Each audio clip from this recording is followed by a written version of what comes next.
Bonjour les gars, j'espère que vous vous portez bien. Je suis Serge Berly de Alpha Construction. C'est un grand plaisir pour moi de vous retrouver. Aujourd'hui, nous allons parler de l'effondrement qu'il y a eu au niveau de la Riviera Palmeraie. Donc ça se trouve à Abidjan, c'est en Côte d'Ivoire. Suivez attentivement cette vidéo, je vous explique tout. Peace.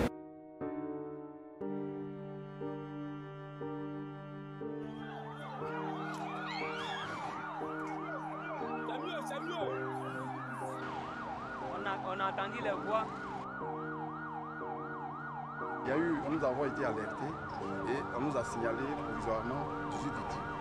Il faut noter que 16 victimes ont été déjà dégagées. Voilà, donc comme vous venez de le remarquer dans les images qui viennent de passer, c'est l'effondrement d'un immeuble de type R+3. Donc c'est assez grave. Dans cet effondrement, je ne sais pas si vous avez eu le temps de vous informer là-dessus. Normalement, il y a eu à peu près 18 victimes. Donc sur les 18 victimes, il y a je pense une personne qui est décédée. Donc la plupart sont blessés. Donc la grande majorité des gens qui étaient dans le bâtiment sont blessés. Il y a des blessés graves et d'autres pas tellement en fait. Donc à plusieurs reprises, on parle des effondrements sur cette chaîne, mais aussi d'autres personnes qui produisent d'autres vidéos comme nous aussi en parlent. Mais pourtant les maîtres d'ouvrage ne comprennent toujours pas, ils continuent toujours à refaire les mêmes bêtises et ainsi de suite. Là, d'après ce que j'ai compris, parce que en regardant juste 2-3 vidéos, c'est un peu difficile tout de suite de reconnaître les causes d'un effondrement en fait. Donc parce que j'ai suivi, on a pris le temps de regarder peut-être 2 ou 3 vidéos pour comprendre réellement ce qui se passait. Mais après, pour déduire ou définir très rapidement les causes de l'effondrement, ça va être assez difficile. Donc on va laisser un peu le temps passer et de temps en temps, on va s'informer, savoir réellement quelles étaient les réelles causes en fait de l'effondrement de ce bâtiment. Mais d'après ce qui se dit en fait, bon, il y a plusieurs personnes, il y a plusieurs sources. Il y a le premier qui est un influenceur, il s'appelle Stony, je pense, il est ivoirien.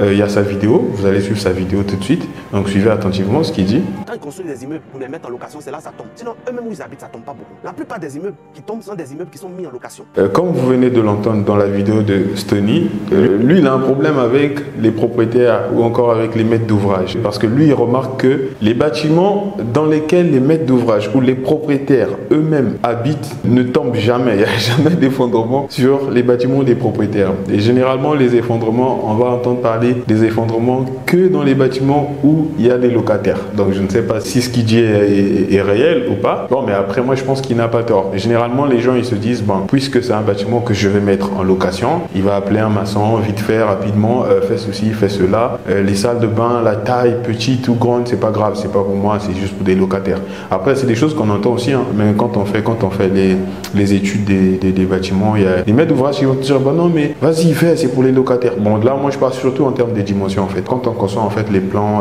surtout des immeubles avec plusieurs appartements, au niveau des salles de bain, les maîtres d'ouvrage, le maître d'ouvrage te dira, bah non, la salle de bain, tu dis, mais ça fait moins de 2 mètres carrés. Il dit, non, mais c'est pour les locataires, c'est pas grave. Ou encore moins de 1 mètre 50. Il dit, non, c'est pour les locataires, c'est pas grave, ça va aller. Moi, je vais pas habiter dedans. Mais les locataires, c'est des humains, en fait. Donc, du coup, pourquoi on fait ça? C'est pas normal. Donc, ça, c'était juste une petite parenthèse. Mais moi, je ne dis pas qu'il y a des gens qui acceptent, bon, ouais, tu es un constructeur, on vient te dire que c'est un bâtiment qui sera destiné à la location et toi, tu vas décider de saboter le travail. Donc, au lieu de mettre 4 barres de fer, là où il le fallait, tu vas mettre 3 barres de fer. Là où il fallait mettre 8 barres de fer, tu vas mettre 6 barres de fer. Non, ça, cet argument, bon, je ne pense pas que ce soit possible. Hein. Ça, je doute fort. Mais après, voilà, c'est ce que lui, il pense en fait. Voilà. Donc, la seconde raison en fait évoquée par les gens qui sont là, c'est la construction qui est tout juste à côté en fait. Donc, parce que si vous remarquez bien, tout juste, je sais pas si c'est à droite de ce bâtiment, en tout cas quand on fait dos à ce bâtiment, ou si quand on est en face de ce bâtiment, je pense que c'est à gauche de ce bâtiment, il y a un terrain qui est là, il y a un terrain qui est vide en fait. Et sur ce terrain, il y a des travaux en fait qui s'effectuent actuellement sur ce terrain-là. Et donc sur ce terrain, ils sont en train de construire, ils sont en train d'ériger aussi un grand bâtiment en fait, je pense, hein, si je ne me trompe pas.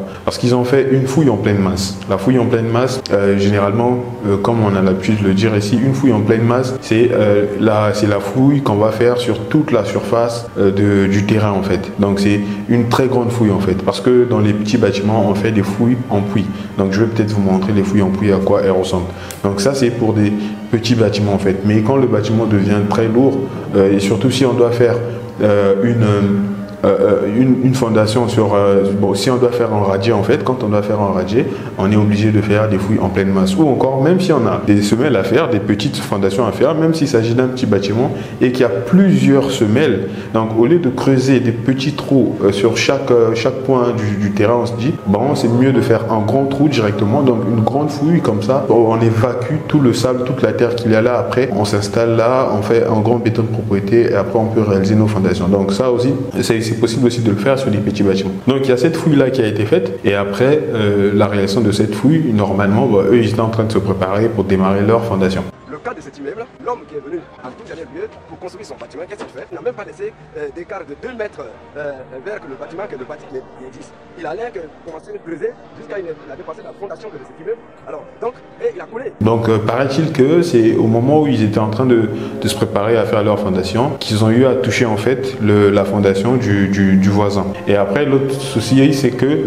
la fondation du voisin est un peu plus élevée que le niveau où ils ont creusé en fait. Donc, leur fouille, je prends un exemple. Supposons que la fondation du voisin soit installée à moins 1 mètre du terrain naturel. Eux, leur fondation à eux ou leur fouille à eux est jusqu'à peut-être moins 2 mètres ou encore à moins 1,5 mètre. Donc du coup, ils sont plus bas que la fondation du voisin. Et voilà pourquoi il y a eu cet effondrement.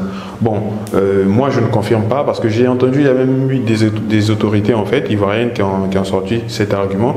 On va voir ce que le résultat de l'enquête donnera, mais moi je doute quand même parce que généralement ça se fait, on le fait aussi, bon nous aussi on le fait dans plusieurs projets en fait.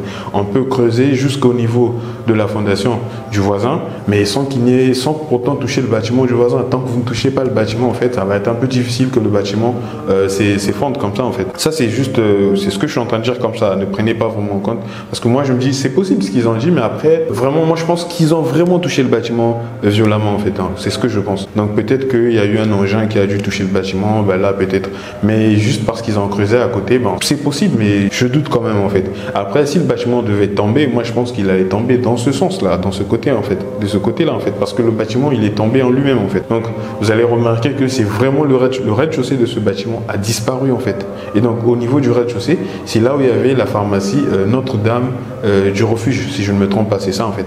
Donc, et cette pharmacie a disparu. Donc elle est rentrée carrément sous le sol en fait. Tout à fait en haut, c'est le 3e étage. Ce que vous voyez là, c'est le 2e étage. Et c'est le premier étage qui est en bas.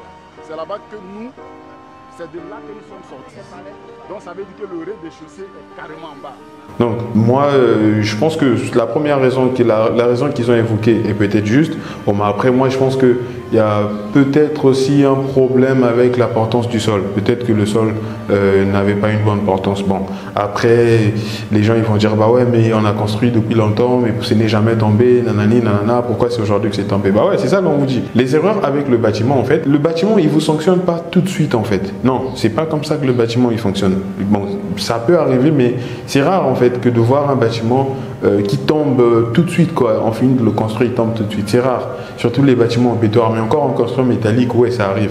Mais le béton armé il est vraiment tolérant en fait. Il est vraiment tolérant, donc vous ne vous rendez pas compte. Vous dites que ouais quand je réalise le bâtiment, aujourd'hui j'ai réalisé le bâtiment, c'est bon, il tient debout, c'est bon, tranquille, ça passe. Alors que c'est complètement faux. Je vous ai toujours dit qu'un bâtiment il doit durer entre 50 et puis 100 ans. Donc un bâtiment en béton armé il doit durer 50 et 100 ans en fait. Donc quand vous réalisez le bâtiment, vous dites que le bâtiment a été bien fait, bien étudié parce qu'il a tenu pendant 2 ans, pendant 3 ans. Et après au bout de 4 ans, s'il y a des problèmes, en réalité le bâtiment n'a pas été bien fait en fait. Donc c'est un peu le cas ici, mais je ne dis pas que le bâtiment a été mal fait, non. Après c'est comme je disais, il y a peut-être un problème avec la portance en fait du sol parce que je trouve ça un peu bizarre. Vous allez remarquer que le bâtiment, il n'y a pas, ou soit peut-être la portance du sol n'était pas bonne, ou encore les piliers en fait du rez-de-chaussée ou au niveau de la fondation n'étaient pas du tout bons. Parce que vous allez remarquer que tout le reste de la structure est intact en fait. Donc le premier, le deuxième, le troisième, ils sont tous intacts en fait, ils n'ont pas bougé. Donc le bâtiment s'est effondré comme ça, voilà, il est resté intact. Donc soit il y a eu un problème au niveau de la fondation ou un problème au niveau du rez-de-chaussée. Donc moi c'est ce que je pense, soit il y a eu les fondations, donc ça peut être les fondations qui ont un problème. Donc en parlant des fondations, je parle des semelles ou encore encore des poteaux amorces. Pareil, au niveau du rez-de-chaussée, quand je le dis aussi, c'est surtout les poteaux du rez-de-chaussée. Et pour revenir encore au niveau de la fondation, il y a aussi la portance du sol. Donc, 2 fois, la portance du sol n'était pas vraiment bonne en fait. Donc, ça aussi, ça peut être une des causes en tout cas. Donc, c'est un peu ça. Mais après, pour l'heure, on essaie de garder le premier argument qui a été sorti par les autorités de la Côte d'Ivoire. Les autorités de la Côte d'Ivoire ont dit que, en réalité, s'il y a eu cet effondrement, c'est parce que le bâtiment d'à côté en fait n'a pas respecté certaines règles en fait de construction. Bon, moi je pense que ils sont sur place. Moi je suis pas sur place, je suis pas allé sur place. Donc je pense que eux étant sur place, ils ont vraiment cette capacité là de juger, de tirer des conclusions plus facilement en fait que nous qui sommes vraiment distants en fait. Donc on va attendre ce qu'ils diront et voilà. Merci, c'était Serge Gilberly de Alpha Construction. Peace. C'est mieux, c'est mieux.